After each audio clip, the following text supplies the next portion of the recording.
सभी सम्मानीय दोस्तों का दिल से बहुत बहुत स्वागत व अभिनंदन है। चलिए सुनते हैं भगवान महात्मा बुद्ध के अनमोल विचार और उसके बाद स्वास्थ्य से संबंधित कुछ जानकारी जो हमें स्वस्थ रखने में सहायक होगी। दोस्तों, जानकारी अच्छी लगे तो चैनल को सब्सक्राइब करके हमें भी अपने फैमिली का सदस्य बनाएं और ज़्यादा से ज़्यादा लोगों तक शेयर करें। वो भी जानकारी अपनाएं और अपने परिवार को स्वस्थ व निरोग बनाएं। दोस्तों, हमें प्रोत्साहित करने के लिए कमेंट सेक्शन में ओके, थैंक्स या नमो बुद्धाय कुछ भी लिख सकते हैं। तो दोस्तों, चलिए सुनते हैं भगवान महात्मा बुद्ध का उपदेश। उसके बाद जानते हैं स्वास्थ्य से संबंधित बहुत महत्वपूर्ण जानकारी। जैसे दोस्तों, आज हमारा पूरा देश एनीमिया से यानी खून की कमी से ग्रसित है। शरीर में हमारे खून की कमी क्यों होती है, इसके क्या लक्षण है और खून की कमी होने के क्या कारण है और उसका क्या निवारण है, घरेलू निवारण बताएंगे। इसे आप अपने डेली रूटीन में, डाइट में शामिल करके अपने शरीर की खून में कभी कमी होगी ही नहीं मित्रों। तो चलिए पहले उपदेश सुनते हैं, फिर जानते हैं। अनुशासन सामर्थ्य। एक बुद्धिमान व्यक्ति अनुशासन का सम्मान करता है और उसे पालन करने में सक्षम होता है। वह समय को सबसे अच्छी तरीके से प्रतिबंधित करता है और अपने दायित्वों का निष्पादन करता है। शील।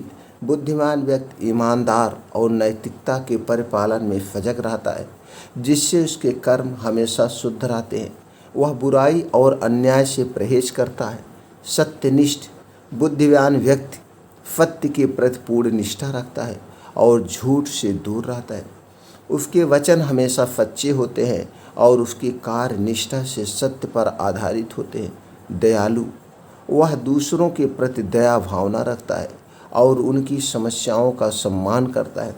उसके मन में दूसरों के दुख के प्रति संवेदना होती है और वह उन्हें मदद करने के लिए तत्पर होता है। मितभाषी। बुद्धिमान व्यक्ति दूसरों के प्रति मितभाषी होता है और सभी के साथ विनम्रता से व्यवहार करता है। वह कभी भी कटु व अनुचित भाषा का प्रयोग नहीं करता है। नम्र।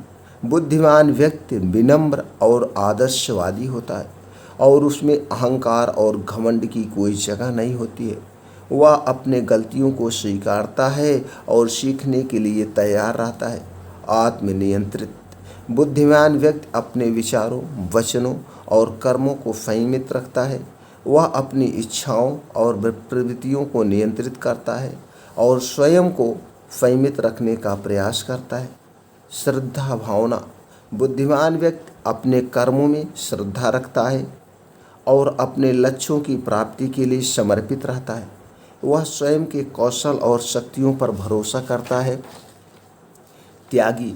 बुद्धिमान व्यक्ति अशक्तियाँ और संबंधों को त्यागता है और मानसिक और आध्यात्मिक विकास के लिए निर्वाह करता है।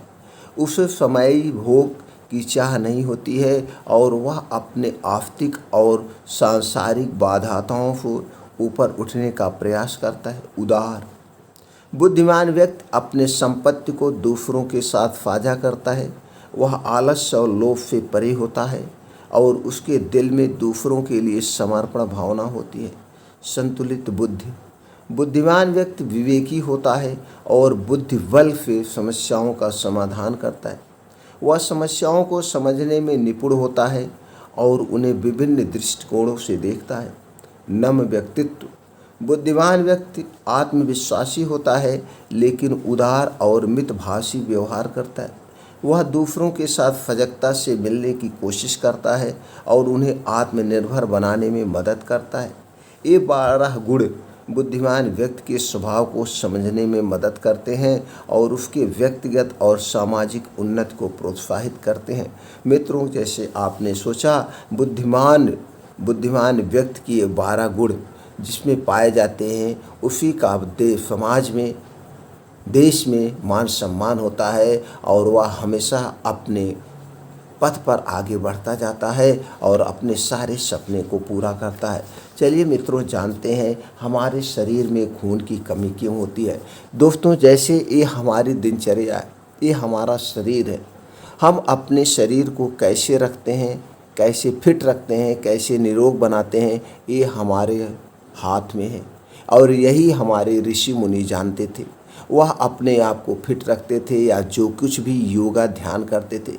आपने पढ़ा भी होगा, इतिहासों में पढ़ा होगा, किताबों में पढ़ा होगा, एक एक ऋषि मुनि हुआ करते थे। अगर वो ध्यान में लग गए तो उनके ऊपर कुछ भी आप कर दीजिए, उनका ध्यान भंग नहीं होता था। तो कहने का सीधा से तात्पर्य है, ये आपकी शरीर है, इसमें खून की कमी क्यों हो गई या कोई बीमारी क्यों आ गई।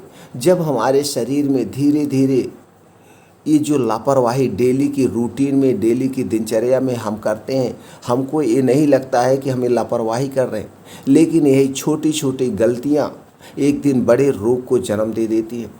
अब क्या है आज की लाइफ स्टाइल, ज़रा आप सोचिए, कोई इस तरह बीमारी नहीं होती खून की कमी, या तो हमें न्यूट्रिएंट्स नहीं मिल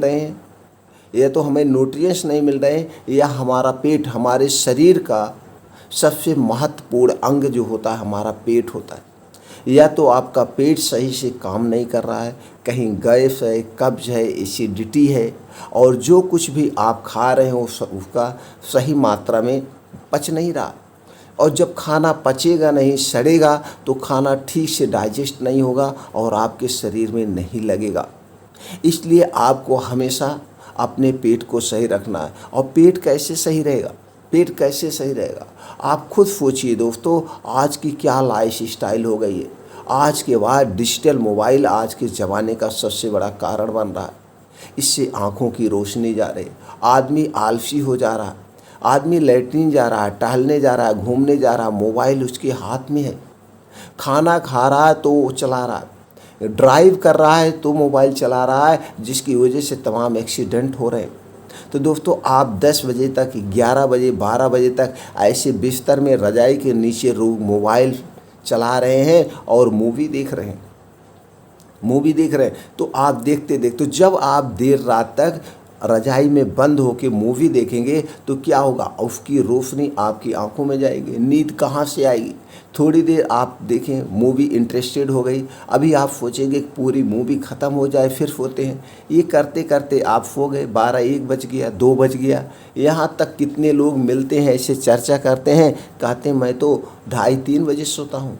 हमने कहा भैया उठते कब हो, कहें उठता हूँ 8-9 बजे। तो हम कहे दुकान पे कब आते हो, तो दुकान पे कब आते हैं, 8-9 बजे उठते हैं, तुरंत स्नान किए, ब्रश किए, मम्मी चाय दे दी, बस दुकान पे चले आए, उनकी मिसेज चाय बना के दे दी, दुकान पे चले आए। अब आप बताइए 2:30 बजे 2 बजे आप सोएंगे, 8-9 बजे जागेंगे, यानी कि आपने सोया कितनी देर, 6 से 7 घंटे, 6 से 7 घंटे ही सोया। और फिर आपका शरीर क्या हुआ, आपका शरीर वहाँ पे निष्क्रिय है। आपने रात में खाना खाया, जागा और ठीक से नींद नहीं पूरी हुई, आप लेट तक सोए, आपका खाना ठीक से डाइजेस्ट नहीं हुआ, आप तुरंत उठे, आपका जब पेट खाली हुआ तो उसको मूवमेंट कुछ मिला ही नहीं, कोई एक्सरसाइज आपने नहीं किया।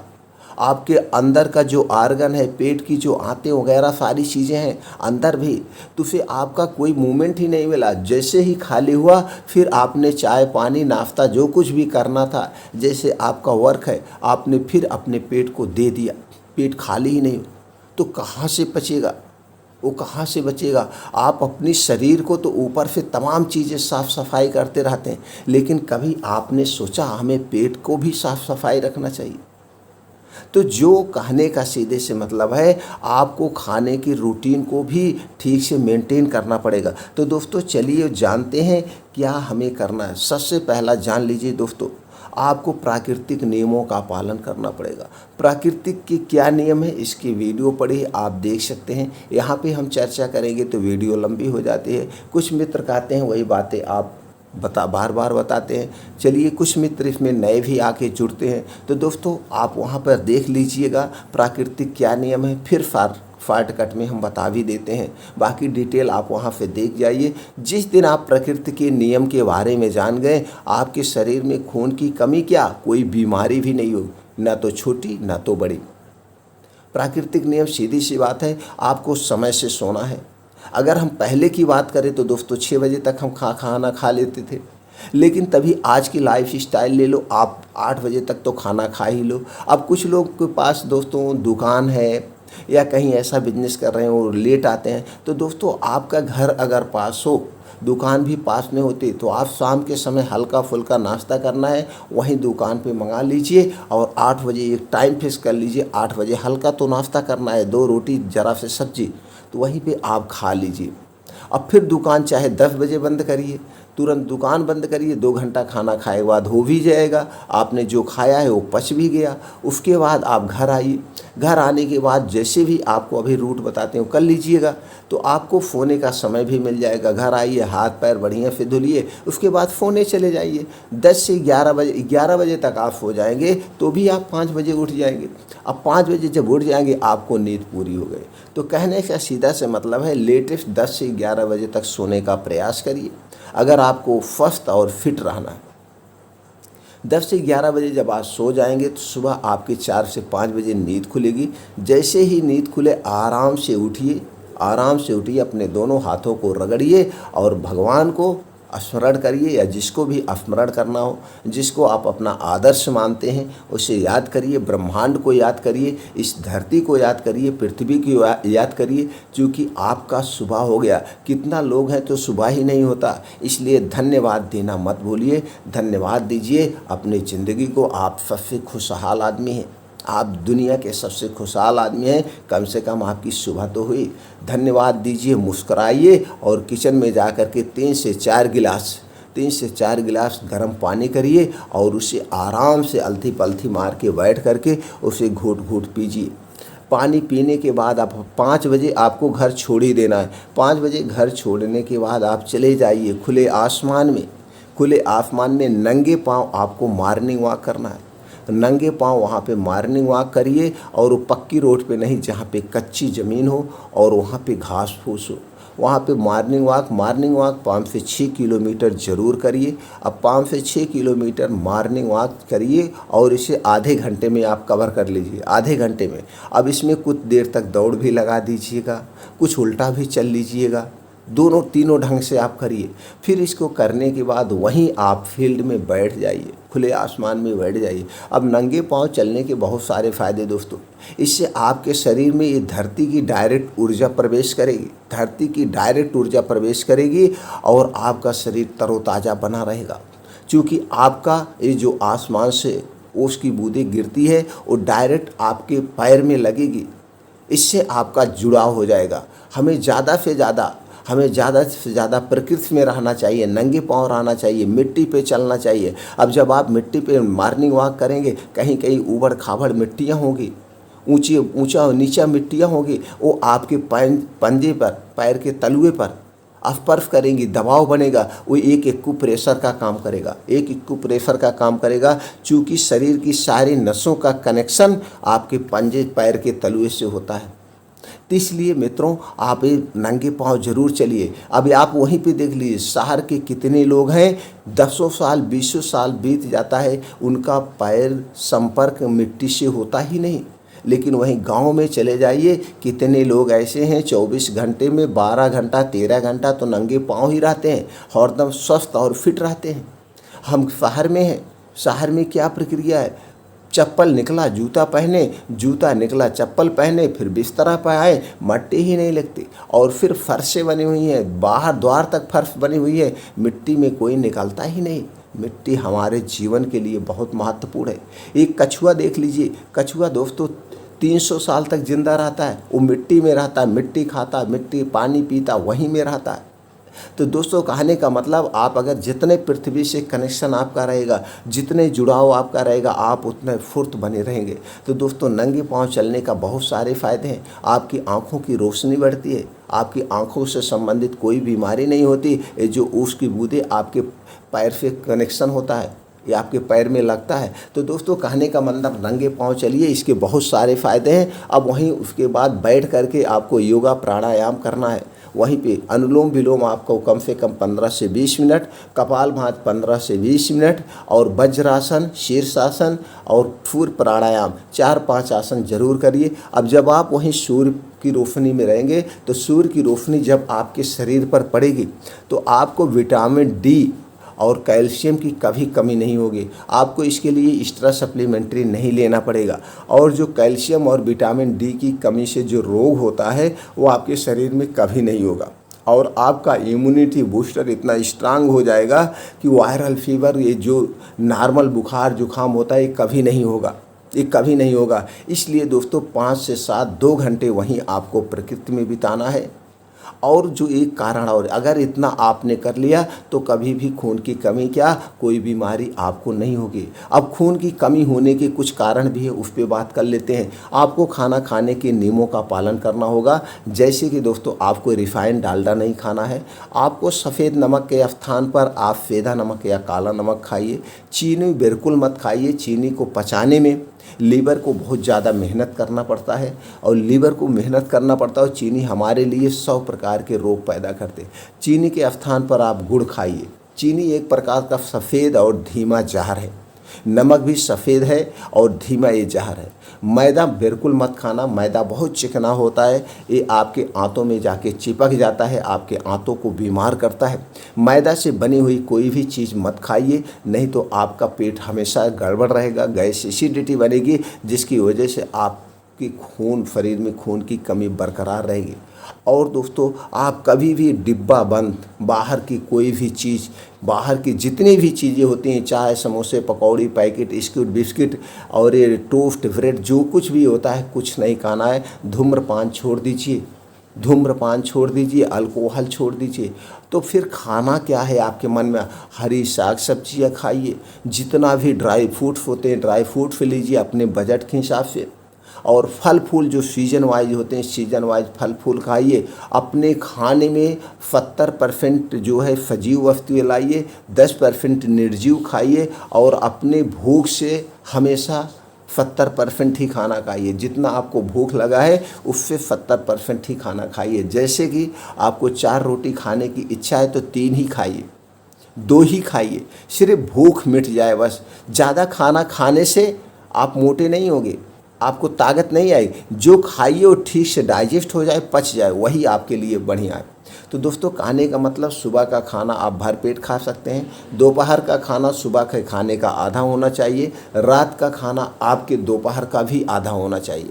इस हिसाब से आप खाना खाइए। खाना हमेशा बैठ करके चबा चबा के खाइए, 32 बार कम से कम चबाइए। आपका खाना मुख से ही पचना शुरू होता है। 32 बार जब आप चबाएंगे तो ये खाना पानी की तरह हो जाएगा, पूरा लार, ये जो मुंह में सलाइवा होती है, लार यही खाने को पचाती है। धीरे धीरे जब खूब आराम से चबाएंगे तो उतने ज़्यादा सलाइवा बनेगी और आपका खाना यहीं से पचना शुरू हो जाएगा। 80% खाना आपके मुंह में पच जाएगा। इसका एग्जाम्पल है, जानवर एक बार खाना खाता है, फिर दोस्तों देख के बैठ के पाघुर करता है, उसे पचाता है। और जो जानवर पाघुर नहीं करता है तो हम लोग समझते हैं बीमार हो गया, फिर उसे डॉक्टर के पास लेके जाते हैं। तो सीधी सी बात जान गए, आपको खाने के नियमों का पालन करना है। पानी पीने के नियमों का ज़रूर पालन करिए। अगर आप पानी पीने के नियमों का पालन नहीं करेंगे तो खाना आपका ठीक से नहीं पचेगा। पानी पीने के नियम आप वहाँ पे देख लीजिएगा। दोस्तों एक नियम ज़रूर बता दे रहे हैं, खाना खाते समय पानी कभी मत पीजिएगा, खाना खाने के 2 घंटे के बाद ही पानी पीजिएगा। अगर खाना खाते समय आप पानी पिएंगे, खाना आपका पचेगा नहीं, खाना सड़ेगा, और खाना जब सड़ेगा तो आपकी आंतें और पेट बीमार हो जाएंगे। चलिए आप लोग जान गए दोस्तों हमें क्या क्या पालन करना है, प्रकृति के क्या क्या नियम है। और एक चीज़ दोस्तों, चिंता मुक्त जीवन व्यतीत करिए। चिंता कभी मत करना। अब हम चलते हैं, जान लेते हैं वो कौन सी डाइट है। सुबह आपको कब खाना है? सुबह 8 बजे खाना है। सुबह 8 बजे आपको क्या लेना है? अलसी लेना है। अलसी में क्या क्या तत्व पाए जाते हैं उसको भी हम बता दें दोस्तों। अलसी में पाया जाता है omega 3 fatty acid, alpha linolenic acid, linen, protein, fibre, manganese, copper, protein, healthy fat, खनिज, विटामिन सी, ई, के, carbohydrate, iron, phosphorus, potassium, zinc. अब इसके दोस्तों बहुत सारे फ़ायदे हैं। अगर हम फ़ायदे की बात करें, चलिए कुछ फ़ायदे बता देते हैं। अर्थराइटिस की समस्या को दूर करता है, अस्थमा को दूर करता है, डायबिटीज़, ब्लड शुगर, कब्ज, cholesterol, blood pressure, cancer, heart को हेल्दी रखता है, पाचन को बेहतर बनाता है, त्वचा को स्वस्थ रखता है, मोटापा को कम करने में, पीरियड की गड़बड़ी में मददगार, दांत में दर्द, खून के थक्के जमने की प्रक्रिया को धीमा करता है, बढ़ते हुए ट्यूमर की रोकथाम करता है। सर्दी, खांसी, पेट में सूजन, बुखार, गले की खराश, बालों को काला व स्वस्थ बनाता है। इतने सारे फायदे, इतने सारे। अब अलसी कुछ लोग खाना भी नहीं चाहिए, वो भी बता दें दोस्तों। जो लोग खून पतला करने वाली दवा लेते हैं, मासिक चक्र के दौरान कम मात्रा में लेना चाहिए कम मात्रा में। इसके अधिक सेवन से दस्त व डायरिया हो सकती है। शुगर की समस्या में ज़्यादा मात्रा में सेवन ना करें। अलसी को बिना भिगोए व भुने नहीं खाना चाहिए। अब हो गया दोस्तों, पहला अलसी लेना है, दूसरा आपको बादाम लेना है। पहले हम सारी चीज़ें बता देते हैं क्या क्या लेना है, फिर उसके बाद हम बात करते हैं कितनी मात्रा में लेना है और कैसे यूज करना है। बादाम में क्या क्या पाया जाता है दोस्तों? पोटेशियम, विटामिन ई, लौह, magnesium, calcium, phosphorus, omega 3 fatty acid, vitamin K, protein, copper, fibre, zinc, मोनोफैचुएटेड फैटी एसिड।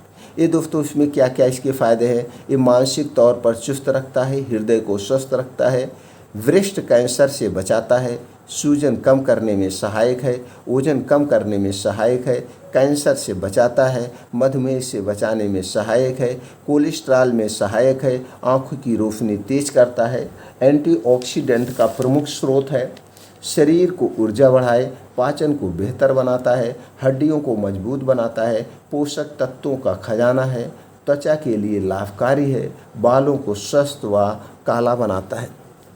अब हम बात करते हैं दोस्तों कद्दू के बीज के। कद्दू के बीज में क्या क्या पाया जाता है दोस्तों? Calorie, protein, carbohydrate, iron, fibre, sodium, folate, vitamin C and E जैसे पोषक तत्व पाए जाते हैं। इसमें antioxidant, zinc, fatty acid, magnesium and calcium जैसे तत्व पाए जाते हैं। अब दोस्तों हम इसके फ़ायदे की बात कर लें तो डायबिटीज़ को नियंत्रित करता है, पाचन तंत्र को मजबूत बनाता है, स्किन को हेल्थी और ग्लोइंग बनाने में सहायक है, हड्डियों को मजबूत बनाने में सहायक है, रोग प्रतिरोधक क्षमता को मजबूत बनाता है, सूजन को कम करने में सहायक है, मधुमेह को नियंत्रित करता है, हृदय को स्वस्थ रखता है, अनिद्रा से छुटकारा दिलाता है, प्रोस्टेट स्वस्थ रखता है, तनाव को कम करने, गठिया रोग में सहायता, ब्लड स्टोर से निजात दिलाने में सहायक, पोस्ट मेनोपेज लक्षणों को कम करता है, आँखों की रोशनी बढ़ाने में सहायक, रक्तचाप में भी फायदेमंद, ब्रेस्ट कैंसर से बचाता है, यूरिनरी इन्फेक्शन की समस्या में सहायक, मस्तिष्क को तेज करने में सहायक, बॉडी का पीएच स्तर बनाए रखने में सहायक, एनीमिया को दूर करने में सहायक, पेट में कीड़े को बचाता है, मुहासे को दूर करता है। अब दोस्तों हम जान लेते हैं किशमिश के बारे में। किशमिश में क्या क्या पाया जाता है दोस्तों? किशमिश में पाया जाता है potassium, calcium, sodium, magnesium, protein, iron, fibre, copper, vitamin B6, antioxidant, antibacterial, vitamin E, healthy fat व अन्य तत्व पाए जाते हैं। अब इसके फ़ायदे की बात कर लें दोस्तों, आयरन की कमी को दूर करता है, दांतों को मजबूत बनाता है, आँखों की रोशनी तेज करता है, हृदय रोग से बचाता है, शरीर को नेचुरल ऊर्जा प्रदान करता है, वजन नियंत्रण करने में मददगार, बीपी को कंट्रोल करने में मददगार, कैंसर से सुरक्षा प्रदान करता है, मधुमेह को नियंत्रित करने में सहायक व मदद करता है, ईवन को स्वस्थ रखता है, संक्रमण से बचाता है, बुखार, बैक्टीरिया, वायरस से बचाता है, त्वचा को स्वस्थ व मुलायम रखे, बालों को काला व घना बनाता है। अब हम दोस्तों जान लेते हैं खसखस के बारे में। खसखस में क्या क्या पाया जाता है? Vitamin, mineral, nutrients, antioxidant, vitamin B complex, niacin, riboflavin, thiamine, vitamin B6 जैसे तत्व पाए जाते हैं। अब इसके फ़ायदे की हम बात कर लें दोस्तों, डायबिटीज़ के लिए फ़ायदेमंद, अल्जाइमर और दिमाग के लिए फ़ायदेमंद, कैंसर से बचाता है, शरीर में ऊर्जा के स्तर को बढ़ाता है, हृदय को स्वस्थ रखता है, डिप्रेशन से बचाता है, हड्डियों को मजबूत बनाने में सहायक है, गठिया रोग में सहायक है, कोलेस्ट्रॉल कम करने में सहायक है, फर्टिलिटी बढ़ाने में सहायक है, गाल स्टोन से बचाने में सहायक है, वजन बढ़ाने के जोखिम को कम करता है, एंटीऑक्सीडेंट का प्रमुख स्रोत है, विटामिन और मिनरल से भरपूर है। इसी तरह से और सारे फ़ायदे हैं छोटे मोटे दोस्तों। अब हम बात कर लेते हैं चना के बारे में। चना में क्या क्या पाया जाता है? वैसे तो दोस्तों चना सब लोग खाते हैं, लेकिन इसमें क्या क्या पाया जाता है ये हम जान लेते हैं। इसमें पाया जाता है प्रोटीन, कार्बोहाइड्रेट, कैल्शियम, वसा, iron, copper, copper, zinc, magnesium, phosphorus, riboflavin, niacin व अन्य पोषक तत्व पाए जाते हैं। अब हम इसके फ़ायदे की बात कर लें दोस्तों। ब्लड शुगर को नियंत्रित करने में सहायक, पाचन तंत्र को मजबूत बनाए, वजन कम करने में सहायक, कैंसर के जोखिम से बचाए, हृदय को स्वस्थ रखे, कोलेस्ट्रॉल को नियंत्रित करने में सहायक, आँखों की बीमारी से बचाता है, हड्डियों को मजबूत बनाए, एनीमिया को दूर करने में सहायक, गर्भावस्था में सहायक, महिलाओं में हार्मोन्स नियंत्रित करने में सहायक, दर्द व सूजन से राहत दिलाता है, प्रोटीन का अच्छा स्रोत है, पोषक तत्वों का स्रोत है, दिमाग को स्वस्थ व तेज करने में सहायक, झुर्रियाँ और एजिंग को दूर करे, बालों को झड़ने से रोके या इसी तरह से और छोटे मोटे अन्य फ़ायदे पाए जाते हैं। दोस्तों अब आप जान गए जो चीज़ें हम बताने वाले हैं उसके तत्व के बारे में, उसके फ़ायदे के बारे में। अब हम जान लेते हैं इसको कितनी मात्रा में कब लेना है। दोस्तों अलसी लेना है 5 ग्राम, बादाम लेना है 5 से 6 पीस। मित्रों बादाम 2 टाइप की आती है, एक आती खट्टी और एक मीठी होती है। जब भी आप बादाम को खरीदना, बादाम चख कर खरीदना। जो खट्टी बादाम होती है उसमें फाइनाइट टाइप का पॉइजन पाया जाता है, जो कि आप ऐसे धीरे धीरे लेंगे तो स्मॉल मात्रा में आपके बॉडी में जाएगा, एक दिन में नुकसान कर सकता है। कहने का सीधा से मतलब है आप खट्टी वाली बादाम नहीं लेंगे, मीठी बादाम लेना है। तो बादाम का 5 से 6 पीस लेना है। किशमिश लेना है दोस्तों 20 ग्राम। किशमिश काली आती है और एक हरी वाली किशमिश आती है। तो दोस्तों या तो काली मिल जाए तो अति उत्तम है, नहीं तो हरी वाली किशमिश लीजिएगा। और खसखस लेना है 5 ग्राम, चना लेना है 20 ग्राम, चने को 20 ग्राम लेना। ये सारी चीज़ें आप मार्केट से लाएंगे, इसे खूब अच्छी तरह से धुल लेना है। सारी चीज़ों को खूब अच्छी तरह से धुलने के बाद इसे मिट्टी के बर्तन में भिगोना है। याद रखिएगा मित्रों, मिट्टी के बर्तन में रात भर के लिए भिगो देना है। मिट्टी के बर्तन में भिगोने के भी रीज़न है। जब आप इसे मिट्टी के बर्तन में भिगोते हैं तो जो इसके विषैले तत्व होते हैं वो मिट्टी अपनी तरफ अवशोषित कर लेती है, मिट्टी अपनी तरफ अवशोषित कर लेती है। और दोस्तों इसकी जो गर्मी होती है वो सारी मिट्टी अपनी तरफ अवशोषित कर लेती है। तो आप मिट्टी के बर्तन में भिगो करके, अब जब आप सुबह उठ गए हैं, योगा एक्सरसाइज करके आ गए हैं, 5 से 7 आपने योगा एक्सरसाइज किया, आराम से घर बैठ जाइए, थोड़ी देर आराम करिए, समझाइए, आपका शरीर नॉर्मल हो जाए। उसके बाद दोस्तों आप इसे बैठ के आराम से चबा चबा के खाना है, खूब आराम से आप चबा चबा के सुबह खाएंगे। जब आप ये चीज़ें खाएंगे तो आपके बॉडी को वो ज़रूरी न्यूट्रिएंट्स मिल जाएंगे जो न्यूट्रिएंट्स की रिक्वायरमेंट है। सारे फ़ायदे के बारे में हमने दोस्तों बता दिया। ये तो खून की कमी को ही नहीं, आपके शरीर में कोई कमी नहीं होने जो है। और खून की कमी क्यों होती है? तो मुख्य कारण तो सिर्फ आयरन होता है, लेकिन सिर्फ आयरन से ही खून की कमी नहीं पूरी होती है। वो सारे प्रोटीन्स, विटामिन से चाहिए साइड में, एक ही चीज़ से नहीं होता। जैसे आप खाना खाते हैं तो दाल में सिर्फ नमक डाल देने से नहीं स्वाद बढ़ता है, उसमें घी डालते हैं, उसको छौंका लगाया जाता है, उसमें लहसुन से छौंका लगाया जाता है, जीरे से छौंका लगाया, यानी मसाले डाले जाते हैं, स्वादिष्ट बनाए जाते हैं। तो उसी तरह सारे प्रोटीन्स, विटामिन, न्यूट्रिएंट्स आपकी बॉडी को चाहिए और वो सारे तत्व मिल गए इस कम में। तो ये इसकी कीमत क्या आई होगी? ज़्यादा से ज़्यादा 15 से 20 रुपये, इससे ज़्यादा नहीं आएगी।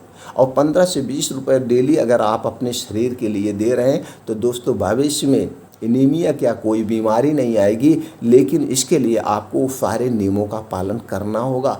आज के बाद आपको कोई बीमारी नहीं होगी। चैनल को सब्सक्राइब कर लीजिए और हमें बताइए, 1 महीने के अंदर आपके शरीर की कायाकल्प हो जाएगी सिर्फ इतना चीज़ें करने से। अभी तो 2 चीज़ें मैं और बताने वाला हूँ जिससे आपके शरीर में खून एकदम इतना तेज़ बढ़ेगा कि हम क्या बताएं, चेहरा ही लाल हो जाएगा।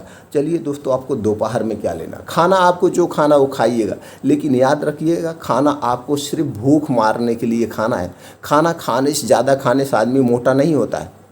आदमी खाना ज़्यादा खाने से मोटा नहीं होता। जब आपको खूब भूख जोरों की लगी तभी आप खाना खाइए, चाहे दिन में 1 बार खाइए, चाहे दिन में 2 बार खाइए, लेकिन जब खूब जोरों की भूख लगे। और जोरों की भूख लगेगी क्यों नहीं? भूख लगेगी जब आप उठेंगे, योगा करेंगे, एक्सरसाइज करेंगे। आप अपने अंदर से शरीर को मजबूत बनाइए, अंदर से। और अंदर से शरीर कैसे मजबूत होगा? योगा एक्सरसाइज से होगा। आप अपने आप को चुस्त और फुर्त रखिए, हमेशा चुस्त फुर्त रखिए। अब दोपहर में क्या लेना मित्रों? दोपहर में आपको लेना है गाजर, गाजर दोस्तों बहुत सर्वगुण संपन्न है। अगर हम इसके गुण और पोषक तत्व की बात करें तो इसके आगे सारी चीज़ें फेल हैं और सबसे सस्ती चीज़ है। 10 रुपए की चीज़ है, 10 रुपए किलो की चीज़ है। सीजन में तो दोस्तों 5 ही रुपये किलो मिलता है और गांव में सबके पास इतना खेत होता है, बस एक बिस्सा डाल दो। एक बिस्सा अगर गाजर आपने बो दिया तो पूरा घर भी खाइए 6 महीने, और उसके बाद गाजर हलवा का भी बनाइए, कुछ बनाइए, और उसमें आपको एक बिस्सा में कम से कम 3-4 हज़ार, 40-50 हज़ार रुपये कमाई भी हो जाएगी। तो गाजर हम तो कहेंगे सब लोग अपने खेतों में ज़रूर बोएं और गाजर ज़रूर खाएं। गाजर दोस्तों 2 तीन टाइप की होती है, काली गाजर होती है, लाल गाजर होती है, पीली गाजर होती है। कोई भी गाजर आप ले, आप सब खाइए, काली गाजर सबसे अच्छी होती है, काली गाजर। तो दोस्तों आपको गाजर लेना है 200 ग्राम, चुकंदर लेना है। चुकंदर खून बढ़ाने की मशीन है, खून बढ़ाने की मशीन जिसे हम कहते हैं खून बढ़ाने वाली मशीन है चुकंदर। चुकंदर सबको ज़रूर खाना चाहिए। एक ही नहीं, खून ही नहीं बढ़ाएगा, आपके शरीर में खून तो कभी पूरी ज़िंदगी कम नहीं होगा और इसके साथ साथ और सारी बीमारियों को नाश कर देगा। लेकिन इसे ज़्यादा मात्रा में नहीं लेना है, ये बहुत गर्म होता है। ये ज़्यादा मात्रा में लेंगे तो इसमें आयरन बहुत ज़्यादा पाया जाता है, तो आपका पेट झरने लगेगा, तुरंत डायरिया हो जाएगी, लैट्रिन होने लगेगी ज़्यादा। तो इसे क्वांटिटी में खाना। कितना लेना है? सिर्फ 50 ग्राम डेली लेना है, ज़्यादा नहीं, 50 ग्राम। आप 50 ग्राम चुकंदर लीजिए और 200 ग्राम गाजर लीजिए। और एक चीज़ लेना है, ये भी खून बढ़ाने की मशीन है, कभी नहीं आपकी खून में कमी हुई। अनार 100 ग्राम अनार, 100 ग्राम अनार की कीमत दोस्तों 10 रुपये।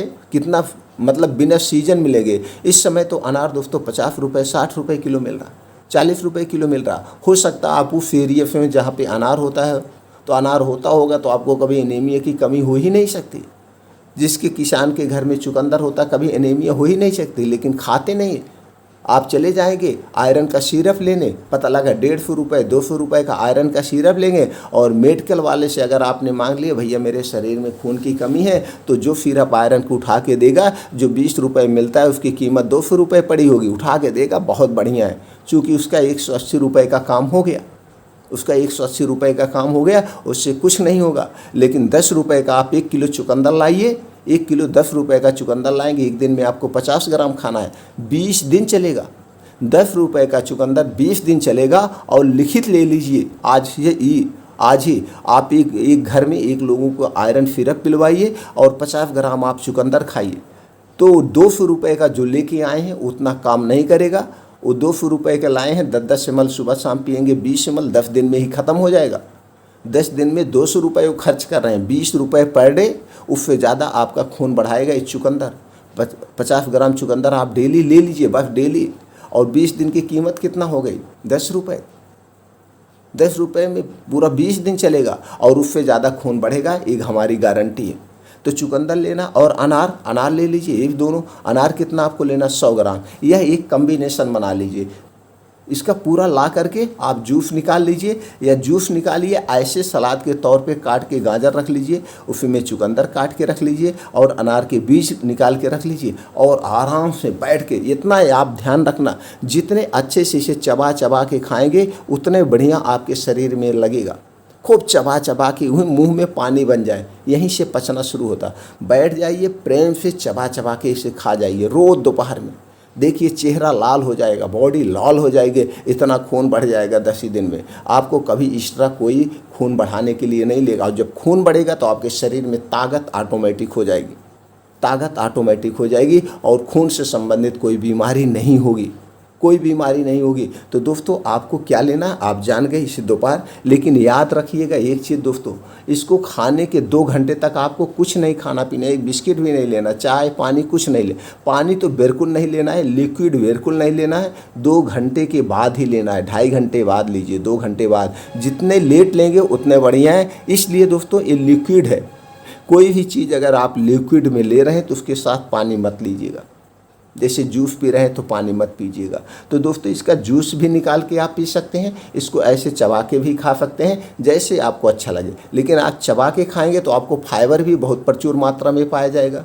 अनार के सारे छिलके उलके बीज वाले जो छिलके हैं अंदर होते हैं, सब अब आपके पेट में जाएंगे, और जितने फाइबर आपके पेट में जाएगा, जो आंतों में गंदगी जमी है, आपने दिन में भूल चूक से चाय पानी जो किया है, तो सारी गंदगी को ये फाइबर निकाल देगा, निचोड़ देगा। गाजर ऐसे खाइए, पूरी आपको फाइबर मिलेगा। तो दोस्तों ये दोपहर में लेना है। फिर रात में क्या लेना है आपको? रात में लेना है दूध। रात में दूध लेना है 250 ग्राम। अगर गाय का मिल जाए तो अमृत है, वो भी देसी गाय का, साहीवाल जर्सी का नहीं, तो अमृत है। नहीं गाय का दूध मिल रहा है तो जो भी दूध मिल रहा है, लेकिन पैकेट का नहीं होना चाहिए। आप 250 से 300 ग्राम दूध लीजिए, या आपकी जैसे बॉडी है उस हिसाब से दूध लीजिए। बहुत ज़्यादा भी ना लीजिए, जितना खाना है, हमारे कहने का मतलब जो आपको डाइजेस्ट हो जाए। 250 ग्राम दूध लेना है। उसमें आधी चम्मच, छोटी चम्मच से आधी चम्मच हल्दी का पाउडर डालना है। दोस्तों हल्दी के पाउडर में कैरक्यूमिन टाइप का एक ऐसा तत्व पाया जाता है जो कैंसर के सेल को मार सकता है। बाकी किसी एलोपैथ या किसी और दवा में कैंसर के सेल को मारने की शक्ति नहीं, लेकिन ये आपके घर में जो हल्दी है ना, एक कैंसर जैसे सेल को मारने की शक्ति है। हल्दी वाला दूध मैं तो कहूँगा सब लोग ज़रूर एक गिलास रोज़ शाम को पिए, तो कैंसर ही भाग जाएगा हमारे यहाँ से। तो दोस्तों क्या लेना है? हल्दी। हल्दी पैकेट वाली नहीं चाहिए, हल्दी साबुत लाइए, खुद आप इसे पिसवा करके उसमें डालिए। उसी में डाल करके आपको उबाल लेना है। हल्दी और दूध को बढ़िया से उबाल लेना है। उबालने के बाद अब आपका 1 गिलास दूध हल्दी वाला रेडी है। अब इसी के साथ आपको त्रिफला चूर्ण लेना है। त्रिफला चूर्ण मार्केट में मिल जाएगा, बड़ा सस्ता होता है दोस्तों, बहुत सस्ता है, बहुत महंगा नहीं मिलेगा आपको। 30-32 रुपये में 100 ग्राम। त्रिफला चूर्ण के बहुत सारे फायदे हैं।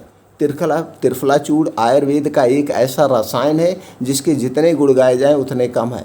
त्रिफला चूर्ण अपने जीवन में ज़रूर लाइए। इसका कोई साइड इफ़ेक्ट नहीं दोस्तों, इसको कई तरीके से लिया जाता है, लेकिन यहाँ पे जो मैं तरीका बता रहा हूँ उसके बहुत सारे फ़ायदे हैं। सुबह आपका पेट साफ होगा, गैस, एसिडिटी, कब्ज नहीं बनेगी, इसलिए इसको हम रात में लेने को बता रहे हैं। और जब आपका पेट साफ होना शुरू हो जाएगा तो आप त्रिफला तब बंद कर दीजिएगा। तब आप इसको दिन में कभी भी नॉर्मल पानी से लीजिए। जब आप पेट साफ करने के लिए लेना हो, जब आपको लगता है हमको कब्ज रहती है, कॉन्स्टिपेशन रहता है, तो इसे गर्म दूध या गर्म पानी के साथ लेना है। तो इसलिए हम यहाँ पे बता रहे हैं खून की कमी उन्हीं को होती है जिनको पेट में गैस, कब्ज, एसिडिटी बनती है। हमने पहले बताया खून की कमी उन्हीं को होती है जिनको पेट में गैस, कब्ज, एसिडिटी बनती है। तो पेट में गैस, कब्ज, एसिडिटी को त्रिफला चूर्ण शांत कर देगा। और ये हल्दी वाला दूध, तो जो आपने हल्दी वाला दूध 1 गिलास बनाया है उसी के साथ 1 चम्मच त्रिफला चूर्ण लेना है। यानी गर्म दूध के साथ हल्दी वाले 1 चम्मच त्रिफला चूर्ण रात को सोते समय लेना है। रात का खाना कितने बजे खा लेना है? 8 बजे तक। 9 बजे दूध पी लेना है। 9 बजे दूध पीने की 1 घंटे के बाद, दूध पीने की 1 घंटे के बाद आपको सोने जाना है। कहने का मतलब आप 10 बजे तक लेटेस्ट हो जाइए। ये इतनी प्रक्रिया अपना लेंगे, आपको ज़िंदगी में खून की कभी कमी नहीं होगी। और दोस्तों एक चीज़ आप याद रखिएगा, ये आपका शरीर 3 दोष से बना है। 3 दोष से, वात दोष, पित्त दोष, कफ दोष। अगर आपका शरीर में वात दोष बिगड़ गया तो शरीर में 80 तरह की बीमारियां होती हैं। पित्त दोष बिगड़ गया तो आपके शरीर में 15% बीमारियां होती हैं। और कफ दोष बिगड़ गया तो आपके शरीर में 5% बीमारियां होती हैं। यानी 100% बीमारी आपके इन 3 दोषों को डिसबैलेंस होने से होता है। तो आप इन 3 दोष को मेंटेन रखिए, डिसबैलेंस मत करिए, आपके शरीर में कभी कोई बीमारी नहीं होगी। तो वात दोष को कैसे ठीक रखें, पित्त दोष को कैसे ठीक रखें, कफ दोष को कैसे ठीक रखें, इससे संबंधित चैनल पर वीडियो पड़ी है, आप वहाँ से देख करके अपने तीनों दोषों को मेंटेन कर लीजिए। भविष्य में कभी कोई बीमारी होगी नहीं, कभी कोई बीमारी नहीं होगी। तो दोस्तों ये वीडियो ज़्यादा से ज़्यादा लोगों तक शेयर करिए। स्वास्थ्य से संबंधित किस टॉपिक पर आपको और कोई जानकारी चाहिए हमें कमेंट सेक्शन में बताइए मित्रों, उससे संबंधित, उससे रिलेटिव वीडियो हम बनाकर अपलोड कर देंगे। या जो भी चीज़ आपको पूछना हो, जो भी चीज़ आपको पूछना है वो कमेंट सेक्शन में पूछिए, उस चीज़ की जानकारी हम आपको बता देंगे। आप घर पर रहिए, स्वस्थ रहिए, और जो आपके आसपास खेतों में, किचन में चीज़ें पाई जाती है उन्हीं से अपना उपचार करिए, स्वस्थ और निरोग रखिए। मित्रों ये जानकारी ज़्यादा से ज़्यादा लोगों तक पहुंचा दीजिए, सब लोग स्वस्थ और निरोग रहें, यही हर एक पूरे देशवासी की भावना होनी चाहिए। यही एक पूरे देशवासी की भावना होनी चाहिए। अगर हम दूसरे के बारे में अच्छा सोचेंगे तो हमारे साथ खुद अच्छा होगा, क्योंकि ब्रह्मांड हमारी देखभाल खुद करता है। ब्रह्मांड उसकी देखभाल करता है जो दूसरों के बारे में सोचता है, जो दूसरों की भलाई करता है, जो दूसरों की अच्छाई करता है दूसरों के साथ। इसलिए दोस्तों इस जानकारी को ज़्यादा से ज़्यादा लोगों तक शेयर कर दीजिए। ज्ञान का दान महादान होता है, ज्ञान का दान महादान होता है। जितने आप ज्ञान का दान देंगे उतने दोस्तों आपको फल फिर मिलते हैं अगले वीडियो में नई जानकारी के साथ।